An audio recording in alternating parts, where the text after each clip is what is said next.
શું તમારી પણ એલ્ફા S1ની ગાદી ખસી ગઈ છે કે નસ દબાઈ છે? તમને પણ કમરમાં કે પગમાં દુખાવો થાય છે?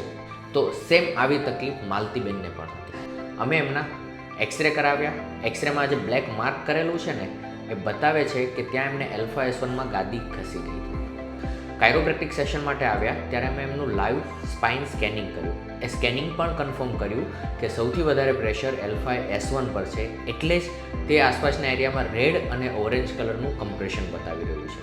સેશન કર્યા પછી પેશન્ટને જ્યારે પૂછવામાં આવ્યું તો એમને ઇમિડિયેટ રિલીફ તો મળ્યો છે, પણ અમે એવિડન્સ બેઝ જ કામ કરીએ છીએ. એટલે અમે કન્ફર્મ કરવા કે ખરેખર ગાદી પરથી પ્રેશર ઓછું થયું કે કેમ એ જાણવા માટે અમે ફરીથી સ્કેનિંગ કર્યું અને સ્કેનિંગનું રિઝલ્ટ તમારી સામે અત્યારે સ્ક્રીન પર છે.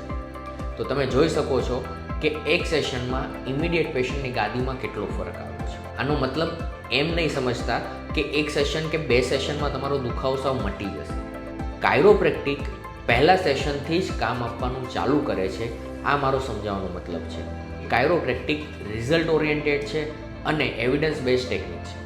તો જો તમને તમારા આસપાસમાં કોઈને પણ કમરમાં ગાદી કે નસ દબાઈ રહી છે, ગાદી ખસી ગઈ છે, ઓપરેશનની સલાહ આપવામાં આવી છે, તો ઓપરેશન કરાવતા પહેલાં એકવાર અચૂક મુલાકાત લેજો અને ઓપરેશન અને પેઇન કિલરને કહેજો બાય બાય.